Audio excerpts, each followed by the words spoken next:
The cold war eras. और इस chapter का पहले बेसिक कॉन्सेप्ट बेटा हम समझ लेते हैं, फिर हम इस चैप्टर को शुरू करें कि क्या कह रहा है ये चैप्टर। इस चैप्टर में हम किस बारे में बात करेंगे और ये कौन से ड्यूरेशन की बात है। तो ये तो बेटा आप जानते ही हो कि 1939 से लेकर और 1945 तक सेकेंड वर्ल्ड वॉर हुआ, द्वितीय विश्व युद्ध हुआ। और द्वितीय विश्व युद्ध में पूरा विश्व बटा हुआ था। एक तरफ थे आपके अलायंस पावर और दूसरी तरफ एक्सिस पावर, जिसको ध्रुव राष्ट्र के नाम से। अलायंस पावर मतलब मित्र राष्ट्र और दूसरी तरफ ध्रुव राष्ट्र, ठीक है ना। एक्सिस पावर की बात कर रहे हैं। अलायंस पावर के अंदर कौन कौन से देश थे एक बार आप याद कीजिए।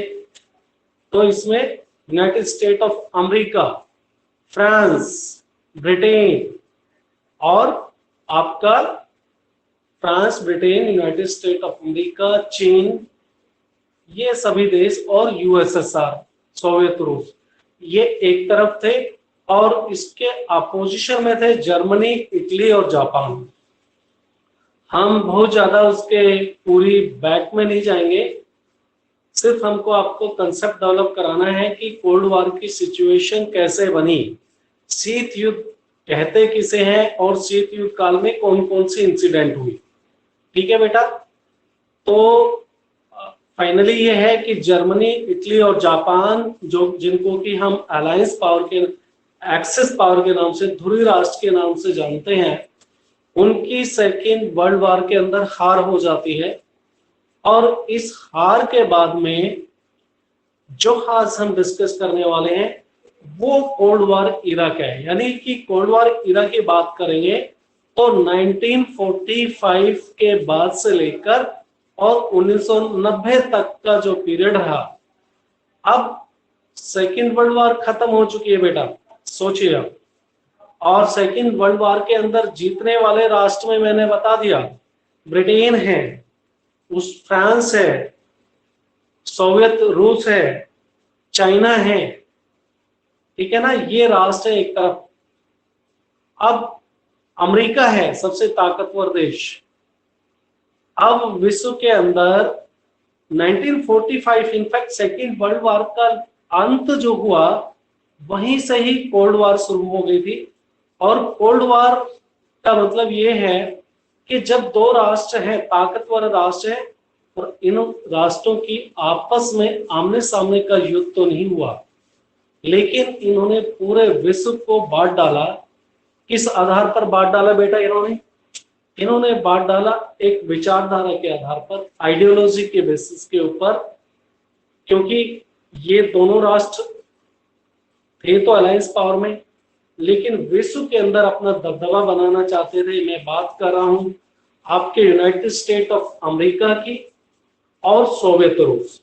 यानी कि जो सेकेंड वर्ल्ड वॉर खत्म होने के बाद में काफी सभी राष्ट्रों को बहुत हानि हुई इन टर्म्स ऑफ मिलिट्री, यानी कि लोगों की हानि हुई, लोग मारे गए और इंफ्रास्ट्रक्चर भी बर्बाद हुआ और पैसे की भी बर्बादी हुई। लेकिन सबसे कम बर्बादी हुई तो यूनाइटेड स्टेट ऑफ अमेरिका की हुई। उसका कारण मैंने आपको पहले भी बताया था, क्योंकि यूनाइटेड स्टेट ऑफ अमेरिका ने फर्स्ट वर्ल्ड वॉर की बात करें या सेकेंड वर्ल्ड वॉर की बात करें, दोनों ही वार में बाद में ज्वाइन किया था। और ये यूरोप से बाहर है। जो वार है सेकेंड वर्ल्ड वॉर की बात करें, फर्स्ट वर्ल्ड वॉर की, इसका बहुत बड़ा सारा हिस्सा यूरोप में लड़ा गया। और United State of America Europe से बाहर है, आपको पता है, उत्तरी अमेरिका में है। तो इसको बहुत ज्यादा नुकसान नहीं हुआ। सबसे ज्यादा नुकसान की बात करें तो ब्रिटेन को हुआ है, फ्रांस को हुआ है, जर्मनी को हुआ। तो कहने का अर्थ ये हुआ, जब सेकेंड वर्ल्ड वॉर खत्म होने के साथ साथ ही ये भी एक शुरुआत हो गई थी कि विश्व के अंदर सबसे ताकतवर देश कौन सा देश होगा। तो सबसे शुरुआत सबसे पहले कर दी थी यूनाइटेड स्टेट ऑफ अमेरिका ने। अमेरिका ने क्या किया बेटा इसके लिए, 1945 में ही आप बात करें अगस्त की, तो जापान जो कि एक एशिया का देश है और जर्मनी की तरफ था, जर्मनी इटली की तरफ ध्रुवीय राष्ट्रों की तरफ थी, उनके दो शहरों के ऊपर आपको याद ही है कि परमाणु हथियारों से हमला कर दिया था, उनके बड़े दो शहर बर्बाद हो गए थे। तो तब वो उसके पीछे ये भी कहा जा रहा है कि अमेरिका अपनी ताकत दिखाना चाहता था पूरे विश्व के साथ साथ सोवियत रूस को भी, कि अभी सेकेंड वर्ल्ड वॉर के बाद में सबसे ताकतवर देश मैं हूं और सिर्फ मैं हूं। यहीं से ही कोल्ड वॉर की शुरुआत हो जाती है, ठीक है ना। तो कोल्ड वॉर के अंदर शीत युद्ध काल में हम सबसे पहले घटनाओं में एक सबसे बड़ी घटना की बात करेंगे, वो आपका क्यूबा मिसाइल संकट है। क्यूबा मिसाइल संकट वो दौर है जब यूनाइटेड स्टेट ऑफ अमेरिका और यूएसएसआर दोनों आमने सामने आ गए थे और ऐसे लगने लगा था कि दोनों आपस में भिड़ जाएंगे, इनके बीच में एक कह सकते हो कि न्यूक्लियर वार छिड़ जाएगी और ये कोल्ड वार कहीं हॉट वार में तब्दील होने के सिचुएशन में पहुंच गई थी, यानी कि आमने सामने की लड़ाई की पॉसिबिलिटी लगभग बन चुकी थी। वो तो बात करेंगे चैप्टर के इस पार्ट में ही, कैसे इस युद्ध को टाला गया, क्यूबा मिसाइल संकट क्या है, आप बहुत पढ़ चुके हो इसको। मैप में भी मैं कल आपको कोशिश करूंगा, इसका पूरा मैप दिखा दूंगा, कहां पर क्यूबा है, यूनाइटेड स्टेट ऑफ अमेरिका का है और यूरोप के देश, और किस तरह से यूरोप के जो देश हैं वो, मैंने जैसे कि बताया कि 1945 के बाद में पूरा विश्व दो ब्लॉक के अंदर बढ़ चुका था, एक को पश्चिमी ब्लॉक कहा गया, एक को पूर्वी ब्लॉक कहा गया। अब पश्चिमी ब्लॉक के अंदर यानी कि उनका नेतृत्व, उनकी लीडरशिप कर रहा था यूनाइटेड स्टेट ऑफ अमेरिका, यानी कि अमेरिका के साथ में यूरोप के पश्चिमी देश थे और यूएसएसआर के साथ, सोवियत रूस के साथ में यूरोप के पूर्वी देश थे। तो इन्होंने पूरे विश्व को, न सिर्फ यूरोप को, पूरे विश्व को दो गुट में बदल डाला और जो इनके साथ नहीं रहे उनके बारे में आपने पढ़ाई, उनको हम नॉन अलाइन मूवमेंट के नाम से, गुट निरपेक्ष राष्ट्र के नाम से जानते हैं, ठीक है ना। तो सबसे पहले हम बात करेंगे इस चैप्टर के अंदर क्यूबा मिसाइल संकट की। क्या क्यूबा मिसाइल संकट था, कब ये दोनों देश आमने सामने आ गए थे और किस तरह से इस संकट को टाला गया, ठीक है।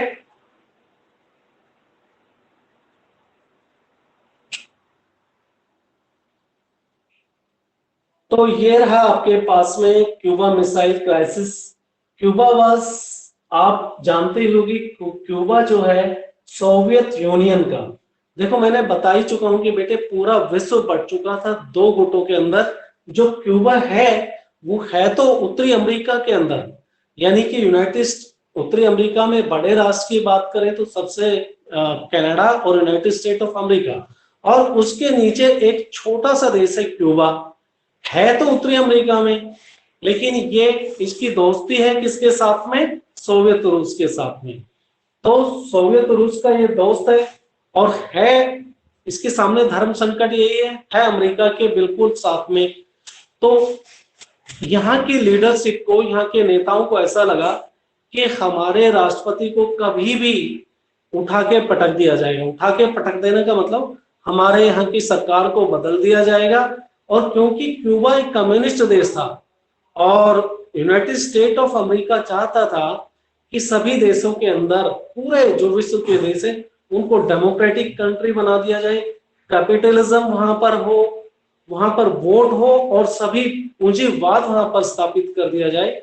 दूसरी तरफ सोवियत यूनियन चाहता था कि सारे देश कम्युनिस्ट बन जाए और वहां पर जो कम्युनिज्म एस्टेब्लिश हो जाए और जो सोवियत रूस के अंदर जिस तरह का सिस्टम है वो सभी देशों में हो जाए। तो आइडियोलॉजी की विचारधारा की लड़ाई थी, साथ के साथ में देश में प्रोग्रेस कैसे करें उसके ऊपर भी विचारधारा के दो तरीके थे, एक तो ओपन मार्केट इकोनॉमी की बात करें जो अमेरिका अपनाता था, दूसरी तरफ सोवियत सिस्टम के बारे में हमने आपसे बात की हुई है कि भाई सारे जो भी सोर्सेस ऑफ इनकम है वो सारे राज्य के पास में होंगे, यानी कि सरकार के पास होंगे, और सब लोग सरकार के यहाँ पर काम करेंगे और सबको बराबर सब कुछ मिल जाएगा। चाहे मेडिकल फैसिलिटी की बात करें, चाहे एजुकेशन की बात करें, सबको सब कुछ बराबर होगा। लेकिन जो अमेरिका का सिस्टम था कैपिटलिज्म, पूंजीवाद, उसके अंदर बराबरी नहीं होगी, क्योंकि ओपन मार्केट सिस्टम है, इंडस्ट्रीज के ओनरशिप लोगों के पास है, जो जितना मेहनत करेगा पैसा उतना कमाएगा। ठीक है ना। तो आओ हम बात करते हैं, क्यूबा मिसाइल संकट की बात करते हैं। कैसे दोनों देश अमेरिका और सोवियत रूस आमने सामने आ गए थे, एकदम लड़ाई की संभावनाएं बन गई थी, और किस तरह से वो लड़ाई की पॉसिबिलिटी को टाला गया, उसके बारे में बात करेंगे। उस टाइम अमेरिका के अंदर कौन राष्ट्रपति था, वही हम बात करेंगे कि क्यूबा के राष्ट्रपति कौन थे, और साथ ही United State of America USSR के राष्ट्रपति कौन थे, किस तरह से ये संकट डेवलप हुआ और किस तरह से इसको संकट को खत्म किया गया। ठीक है ना। तो Cuba was ally of the Soviet union. Soviet union का मतलब बेटा यहाँ पर सोवियत रूस है। क्यूबा सोवियत रूस का दोस्त था, receive diplomatic and financial aid from it, और उसको सारी मदद मिलती थी। कहां से मदद मिलती थी? इनको पूरी मदद मिलती थी सोवियत रूस से क्यूबा को। ठीक है ना। और डिप्लोमेटिक एड का मतलब लीडरशिप की तरफ से भी, नेताओं की भी मदद मिलती थी, पैसे भी मिलते थे। इन अप्रैल 61, अब ये संकट कब उभरा है? अप्रैल 61 से शुरुआत होती है, मई 1962 की बात है। ठीक है ना। तो अप्रैल 61, leaders of the USSR were worried that the United State of America would invade communist ruled Cuba and overthrow its president Fidel Castro। ये फिदेल कास्ट्रो जो है क्यूबा के राष्ट्रपति थे उस पीरियड में। अब वहां की क्यूबा की जो लीडरशिप है उनको खतरा लग रहा था कि अमेरिका जो है वो कम्युनिस्ट देश क्यूबा के ऊपर आक्रमण कर देगा, और उनके राष्ट्रपति जिनका की नाम फिदेल कास्ट्रो है, उनको उनका तख्ता पलट कर देंगे, उनको हटा देंगे। यहां तक बात समझ में आ गई? क्यूबा संकट के बारे में मुझे मैसेज कीजिए कि क्यूबा संकट क्या था, क्यूबा को क्या खतरा लग रहा था, क्यूबा की लीडरशिप किस तरह से डर रही थी। ये बात आपको समझ में आ गया? जल्दी से जल्दी करो बेटा।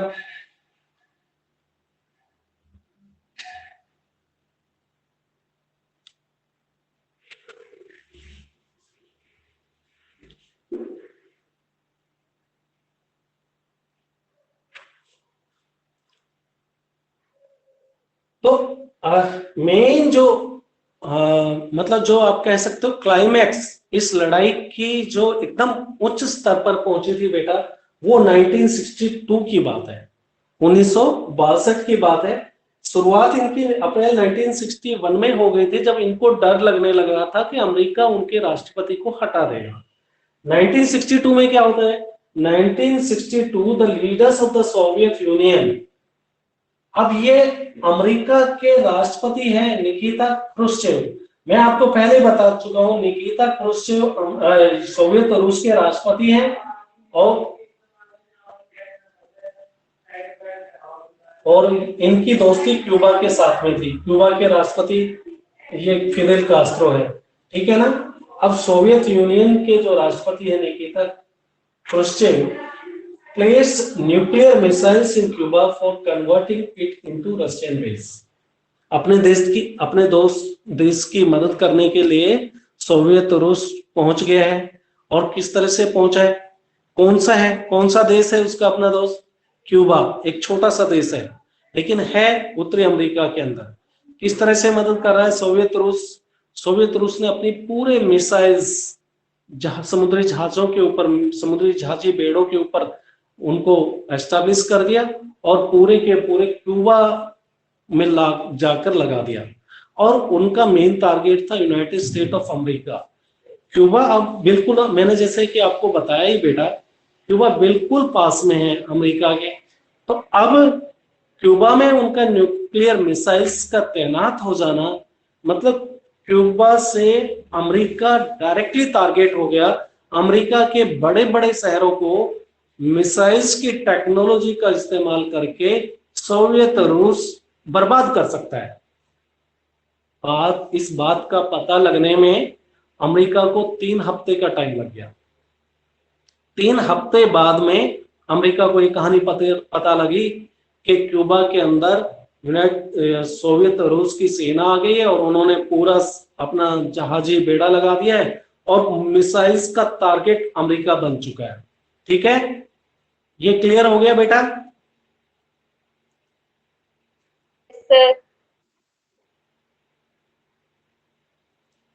हिंदी में जो आपके पास में नोट्स हैं, देखो चैप्टर आप सेम पढ़ रहे हो बेटा, तो कोई दिक्कत नहीं आने वाली है। आप नोट्स चाहे कहीं से ले लीजिए, हिंदी में भी नोट्स अवेलेबल हैं, लेकिन ये वाला सेम नहीं मिलेगा। लेकिन कहानी तो इस चैप्टर की वही है ना, सेम कहानी मिलेगी, कहीं पर कोई वेरिएशन नहीं मिलने वाला है। नोट्स आप कहीं से उठा लीजिए, मे बी आपको हिंदी में मिल जाए, इंग्लिश में मिल जाए, जो भी आप जिसमें भी आप पढ़ रहे हो, कोई दिक्कत नहीं आने वाली।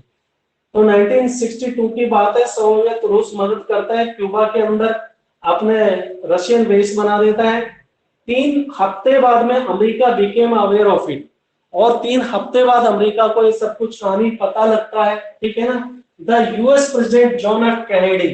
अब देखो बेटा, आपको याद होना चाहिए 1962 में कौन है अमेरिका के राष्ट्रपति? जॉन एफ कैनेडी है, और उसके एडवाइजर्स हैं जो उसको सलाह देने वाले, try to find a solution.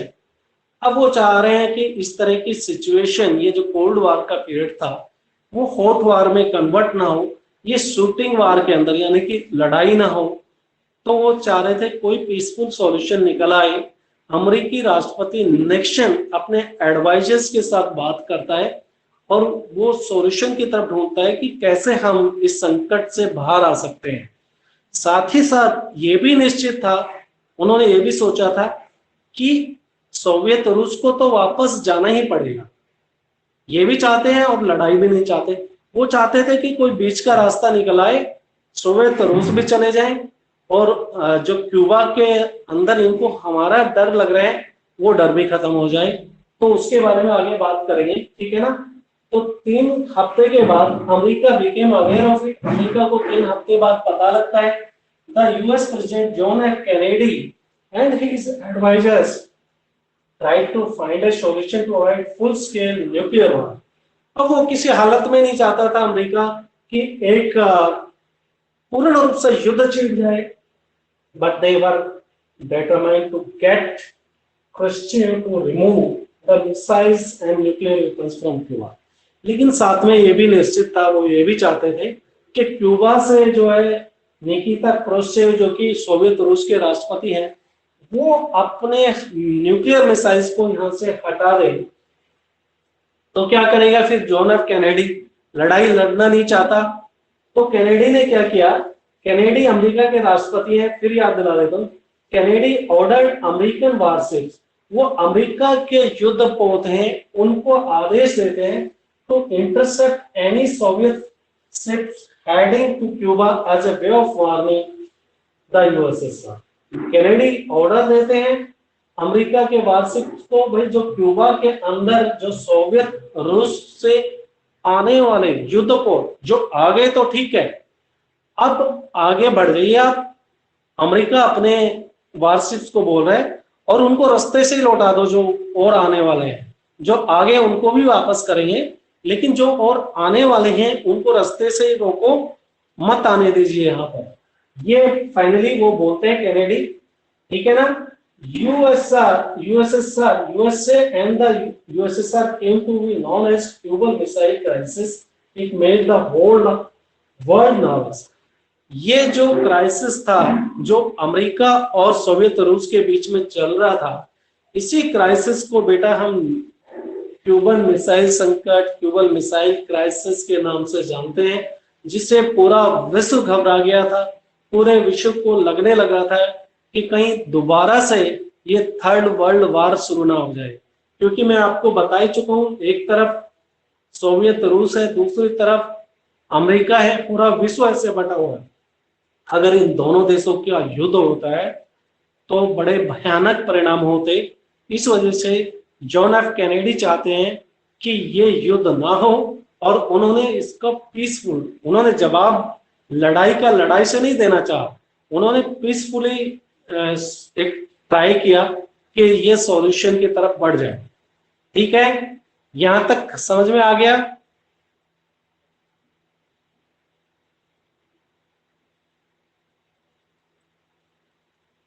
Message कर दिया करो।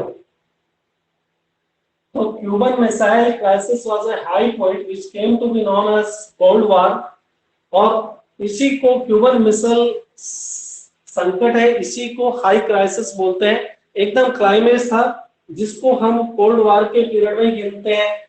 It refers to the competition, इसमें कंपटीशन में है, मुकाबला है, टेंशन है, सीरीज ऑफ कन्फ्रंटेशन है। मतलब पूरे कोल्ड वॉर में क्या है, पूरा जो विश्व के अंदर एक टेंशन चल रहा है, एक मुकाबला चल रहा है, और कई सारे आपस में भिड़ंत हो रही है कई सारे देशों की।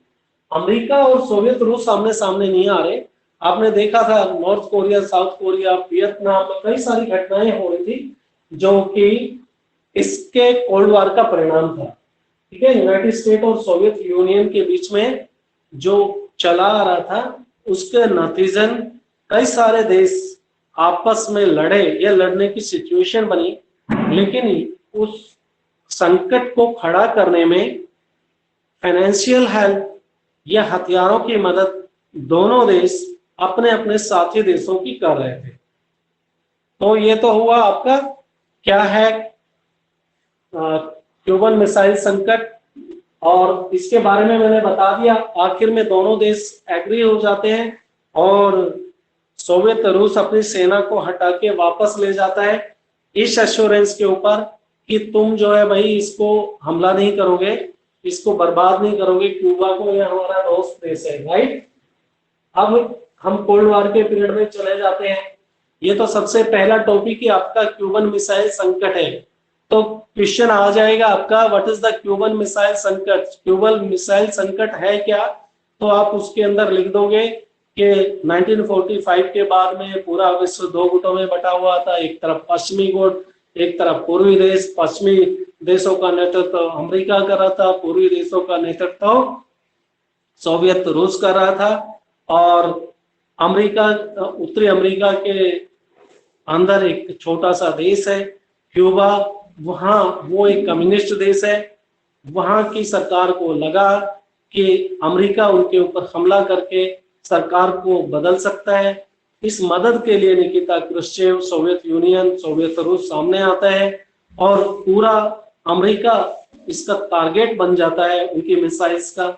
लेकिन 3 हफ्ते बाद यूनाइटेड स्टेट ऑफ अमेरिका को पता लग जाता है, और पता लगने के बाद में जॉन एफ कैनेडी अपने सलाहकारों से बात करके इस संकट को किसी तरह से टाल देते हैं। तो ये आपको समझ में आ गया क्यूबन मिसाइल संकट क्या है। जल्दी से क्लियर होना चाहिए, क्वेश्चन आने से आप लोग कर पाएंगे आराम से, होपफुली।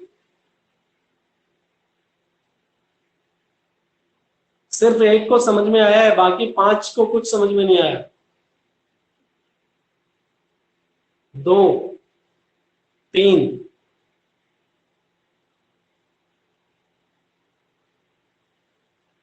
2 अभी भी बचे हैं, सोच रहे हैं कि डालें या न डालें। अरे धीरज, समझ में आया कि नहीं? धीरज, सबको हो गया? पूछ नहीं रहा हूं, आपके ऊपर भरोसा कर रहा हूं। तो आगे चलते हैं, ठीक है। अब इसके बाद में हम बात करते हैं कोल्ड वॉर की। यहां से फिर एक्चुअली इसको सबसे पहले ले लिया, ये 1962 की बात है, लेकिन मैंने कहा कि 1945 से ही कोल्ड वॉर का पीरियड शुरू हो गया, इसलिए ले लिया कि ये सबसे क्लाइमैक्स था जब दोनों देश आमने सामने आके खड़े हो गए थे। लेकिन पूरा ये कोल्ड वॉर का एक पार्ट है। अब पूरा कोल्ड वॉर के बारे में बात करेंगे, ठीक है ना। The cold war was the war of ideology. ये एक विचारधारा की लड़ाई थी। कौन सी विचारधारा? एक तरफ पूंजीवाद की विचारधारा है अमेरिका की, दूसरी तरफ आपकी कम्युनिज्म, साम्यवाद की विचारधारा है, ठीक है ना। तो आइडियोलॉजी का मतलब समझ गए बेटा? Ideology, the US follow the ideology of liberal democracy. America क्या है, प्रजातंत्र को अपना रहा है और कैपिटलिज्म को अपना रहा है, पूंजीवाद को, जबकि USSR back the ideology of socialism and communism. USSR समाजवाद और साम्यवाद की। तो आइडियोलॉजी को समझ गए, क्या क्या दोनों देशों की आइडियोलॉजी है। अमेरिका डेमोक्रेसी, प्रजातंत्र जो हमारे देश में है, ओपन मार्केट इकोनॉमी, कैपिटलिज्म, पूंजीवाद जो हमारे देश में है। यूएसएसआर अपना रहा था सोशलिज्म को और कम्युनिज्म को। सोशलिज्म और कम्युनिज्म के बारे में हम विस्तार से चर्चा कर चुके हैं, ठीक है ना। तो सेकेंड वर्ल्ड वॉर का पीरियड आपको याद होगा ही, 1939 से 45 के बीच में हुआ था। ये खत्म हुआ था डिफीट ऑफ, मैं बता ही चुका हूं, ये एक्सिस पावर का मतलब हिंदी में ध्रुवीय राष्ट्र है, और इसमें जर्मनी, इटली और जापान देश थे। कौन कौन से देश थे एक्सिस पावर में जिनकी हार हुई थी 1939-45 के ड्यूरेशन में? जर्मनी, इटली, जापान, और ये मित्र राष्ट्र थे। एलाइड फोर्सेस का मतलब मित्र राष्ट्र जिन्होंने इनको हराया। कौन कौन है? अमेरिका, सोवियत यूनियन, ब्रिटेन और फ्रांस, इन्होंने हरा दिया। ये तो हो गया second world war.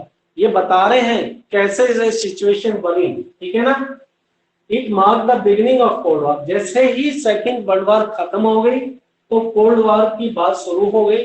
Cold war की बात कहां से शुरू हुई? मैंने आपको बताया था कि बेटा अमेरिका है, उन्होंने जापान के दो शहरों के ऊपर बम गिरा दिया, न्यूक्लियर बम, और उसके पीछे मकसद ये था अपनी शक्ति को दिखाना, बेसिकली यूएसएसआर को डराना। और यहीं से फिर यूएसएसआर भी तो कम नहीं है, उस टाइम में बड़ा देश था एक, ठीक है, उसकी इकोनॉमी भी अच्छी थी। अभी तो 1940, 50, 55, 60, 70 तक तो अच्छी है, उसके बाद में जाके उनकी हालत खस्ता होगी। तब तक तो वो अमेरिका का हर तरह से मुकाबला करेगा। यानी कि विश्व के अंदर दो ही देश बच गए ताकतवर, अमेरिका और सोवियत यूनियन बोलो, सोवियत रूस बोलो, ये दोनों देश हैं। अब इनके बीच में कोल्ड वॉर का पीरियड शुरू होता है। कोल्ड वॉर की लड़ाई क्या है? आइडियोलॉजी के ऊपर है, फाइनेंस के, मतलब दोनों देश चाह रहे हैं कि पूरे जो विश्व के देशों को, लगभग देश हमारे साथ आ जाए, और हम, अमेरिका चाह रहा है कि सारे देशों को डेमोक्रेटिक कंट्री बना दे, कैपिटलिज्म उसमें हो, और यूएसएसआर चाह रहा है कम्युनिज्म वहां पर हो, सोशलिज्म वहां पर हो। ये चल रहा है, ठीक से। तो ये it marks the beginning of cold war. The second world war ended when the United States dropped 2 atomic bombs on the Japanese city of Hiroshima and Nagasaki in August 45। अब ये 1945 में हिरोशिमा और नागासाकी के ऊपर गिरा देता है बम। आप पहले ही बात कर चुके हो इसके बारे में। Causing Japan to surrender. अब जापान, देखो जो ध्रुवीय राष्ट्र है, जर्मनी और इटली तो पहले ही हार मान चुके थे, अभी तक जापान लड़ रहा था, और जापान को सरेंडर करना पड़ गया जब उसके पूरे दो जो बड़े शहर थे,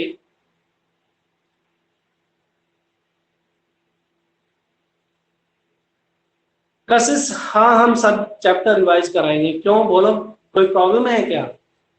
बेटा कारण है इसका कि हमारी फर्स्ट बुक लगभग खत्म होने जा रही है, फर्स्ट बुक का एक ही चैप्टर बाकी है। तो हम चाह रहे हैं कि अभी अपने पास में टाइम है तो इनका रिवीजन चलता रहे, तो एटलीस्ट सबको एक लेवल पे पहुंचने का मौका मिलेगा, सबको एक लेवल पे पहुंच जाएंगे। जिनका नहीं हुआ है वो भी कुछ सीख लें, ठीक है ना। और टाइम तो है ही अपने पास, टाइम की कोई कमी नहीं। तो हिरोशिमा नागासाकी के ऊपर बम गिराने से फिर जापान भी सरेंडर कर देता है। यानी कि बड़े जो राष्ट्र की बात करें, जो एक्सिस पावर, जो ध्रुवीय राष्ट्र में थे सेकेंड वर्ल्ड वॉर के पीरियड में बेटा, वो जिनकी हार हुई थी, जर्मनी इटली पहले ही हार मान चुके थे, जापान अकेला लड़ रहा था। अगस्त में उनके ऊपर भी दो बड़े शहरों के ऊपर न्यूक्लियर बम गिरा दिए, तो जापान की भी, उसने भी सोचा कि भाई इतनी जनहानि हो रही है, इससे अच्छा मैं भी हार स्वीकार कर लेता हूँ, सरेंडर कर देता है। मैं जब बात करता हूँ एक्सिस पावर में, तो ये बड़े राष्ट्र की बात करें, जर्मनी, इटली, जापान, और भी बहुत सारे देश थे इनके साथ में। देश नाम के एम्पायर्स थे। एम्पायर मतलब उस टाइम में राजाओं का शासन था। तो लेकिन हमने बड़े बड़े की बात करी है। आप first world war, second world war को पढ़ोगे तो आपको पूरा पता लगेगा, ठीक है ना। तो decision of the US was both criticised and supported. भाई जापान के ऊपर बम गिराना मतलब दो शहर बिल्कुल बर्बाद कर दिए एकदम। वहां पे आज भी असर देखा जा सकता है। पूरा मतलब बिल्डिंग, इंफ्रास्ट्रक्चर, इंडस्ट्रीज, लोग मारे गए, बुरी हालत हो गई। तो ये जो अमेरिका का जो डिसीजन था जापान के शहरों के ऊपर बम गिरा देना, इसका बहुत क्रिटिसाइज किया गया, बहुत से देशों ने किया इनफैक्ट। और कारण था कि वो बोल रहे थे कि भाई जर्मनी, इटली तो पहले ही हार मान चुके हैं, जापान भी अभी हार मानने वाला था, काहे को इनके ऊपर बम गिरा के इतना नुकसान किया। कुछ देश इसके अगेंस्ट में है, जो अमेरिका ने जो बम गिराए, कुछ उनका फेवर ले रहे हैं। अब अगेंस्ट में है वो यही बोल रहे हैं कि किस लिए बर्बादी की गई, और फेवर वाले ये बोल रहे हैं अगर नहीं अमेरिका जापान के ऊपर बम गिराता तो पता नहीं कितना और टाइम लग जाता सेकेंड वर्ल्ड वार को खत्म होने में। तो इस वजह से अमेरिका के बम गिराना जापान के दो बड़े शहरों पर, उनमें भी दो पार्टी हैं, कुछ सपोर्ट करने वाले, कुछ अगेंस्ट में। अब सपोर्ट करने वाले क्यों सपोर्ट करते हैं, अगेंस्ट में क्यों है, दोनों कारण मैं आपको गिना चुका हूं। होपफुली आपको समझ में आ गया होगा, ठीक है बेटा। The United the decision of the US, मैं सेम पढ़ रहा हूं जो आपको बता चुका हूं। The decision of the US was both criticised, उसकी बुराई भी हुई और सपोर्ट भी किया गया डिसीजन का। But the consequences of the end of the second world war was the rise of the two new powers on the global stage. अब सेकेंड वर्ल्ड वार के खत्म होने पे बेटा विश्व के मानचित्र के ऊपर दो ताकतवर देश उभर कर आते हैं, जिसके बारे में आप अच्छे से भली भांति जानते हो, ठीक है ना। United States and the Soviet Union became the greatest power in the world with the ability to influence events anywhere on the earth.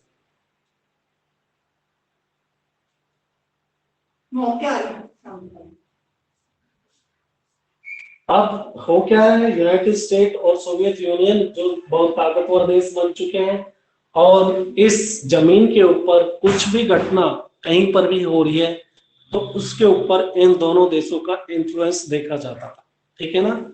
यानी कि कहीं भी कुछ इंसिडेंट होती है तो इनका इन्वॉल्वमेंट जरूर मिलता था बेटा, दोनों देशों का, अमेरिका हो या सोवियत यूनियन। यानी कि अगर दक्षिणी कोरिया को सपोर्ट करता है सोवियत यूनियन तो जरूरी है उत्तरी अमेरिका को अगर सोवियत यूनियन सपोर्ट कर रहा है तो आप देखोगे दक्षिणी जो कोरिया है उसको सपोर्ट करने के लिए अमेरिका मिलेगा। ऐसे ही वियतनाम में भी हुआ, ऐसे ही अफगानिस्तान में भी हुआ।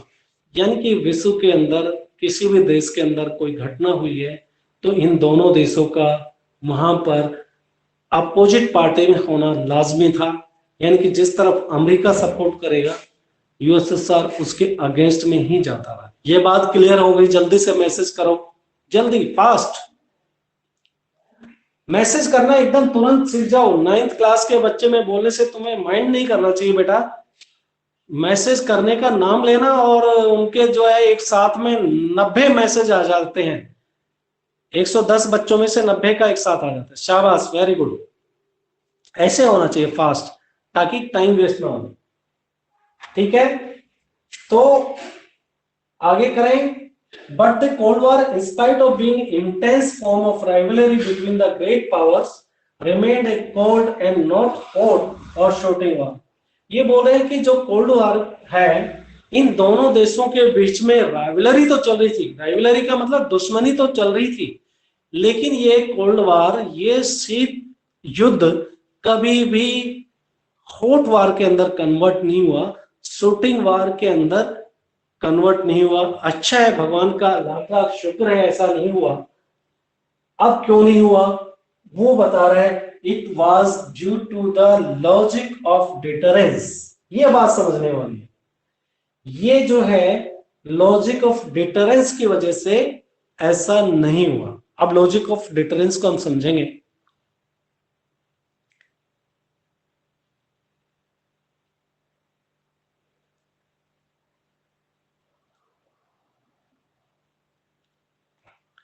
नहीं नहीं नहीं, ऐसा नहीं है। जब भी वो मैसेज करते हैं तो हर 5 मिनट बाद में, 7 मिनट बाद में मैं पूछता रहता हूँ, क्वेश्चंस पूछता हूँ। पहले वाला मैसेज कैसे मिलेगा, क्वेश्चन पूछता हूँ तो क्वेश्चन के जवाब देते हैं, तो वो तो चेंज हो जाते हैं ना बेटा, जवाब क्वेश्चन चेंज हो जाता है। जैसे अभी आपसे पूछूं कि लॉजिक ऑफ डिटरेंस क्या है, तो आपने जो पहले मैसेज किया वो मैसेज को ही मिलेगा इसमें, आपका मैसेज में आपको लिखना पड़ेगा ना, तो ऐसा नहीं है। तो लॉजिक ऑफ डिटरेंस को समझते हैं। देखो लॉजिक ऑफ डिटरेंस क्या है, जब दोनों देश समान ताकतवर हो, न्यूक्लियर वेपन पावर हो, दोनों के पास में हथियार हो, परमाणु, वो भी परमाणु हथियार हो, और दोनों देश को ये पता है कि बराबर है भाई ताकत दोनों के पास में।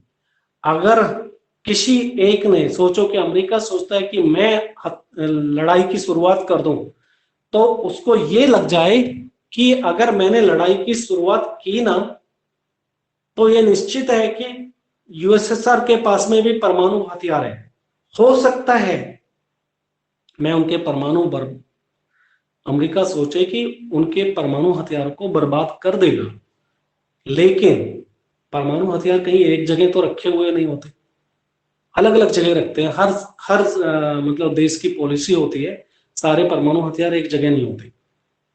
तो हो सकता है मैं अमेरिका सोचे कि यूएसएसआर को नुकसान तो कर दूंगा ज्यादा, लेकिन मरता क्या नहीं करता, उसके पास में भी हथियार है, वो फिर हमारे ऊपर फेंकेगा, तो उससे होगा क्या।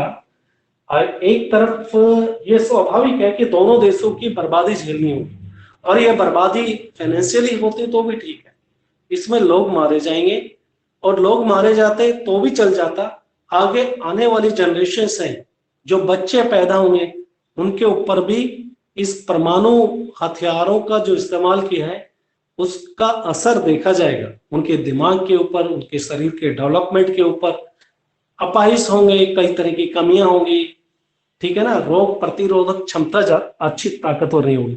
तो न्यूक्लियर डिटरेंस समझ गए कि जब दोनों देश बराबर ताकतवर हो, दोनों के पास में हथियार हो, उनको ये पता हो अगर आपस में हम लड़े तो बर्बादी दोनों देशों की होगी, चाहे वो पैसे के रूप में हो, चाहे ये इंसान की जान जाने के रूप में। जल्दी बताइए न्यूक्लियर डिटरेंस, अब तो जल्दी कर दो।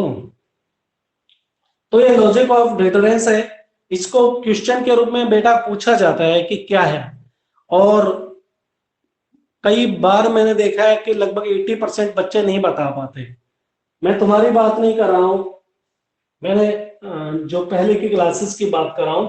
The logic of deterrence means when both sides have the capacity to respond against an attack to cause much destruction that neither can afford to initiate war।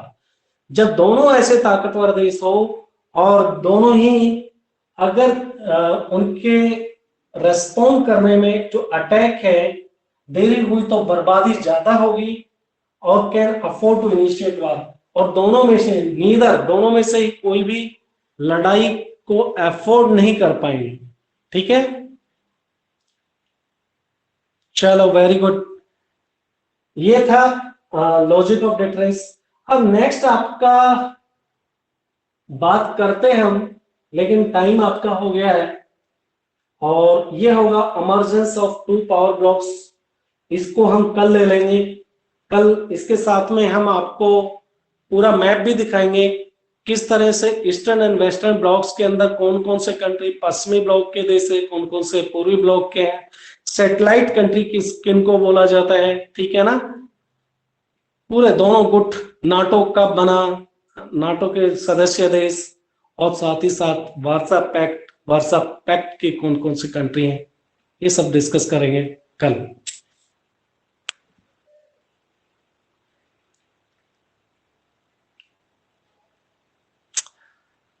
आ, बेटा हिंदी का ना फिर चलो कोशिश करता हूँ। एक तो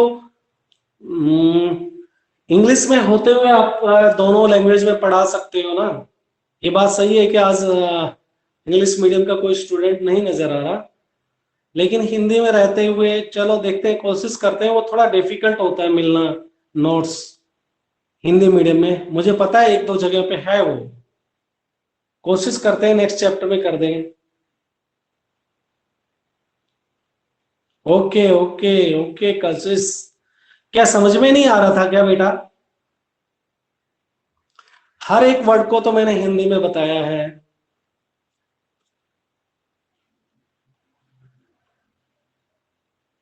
ओके, ये मेरे को याद है, तुमने भेजा था मेरे पास। तो ठीक है, अभी आप एग्जिट करें, टाइम हो गया आज का।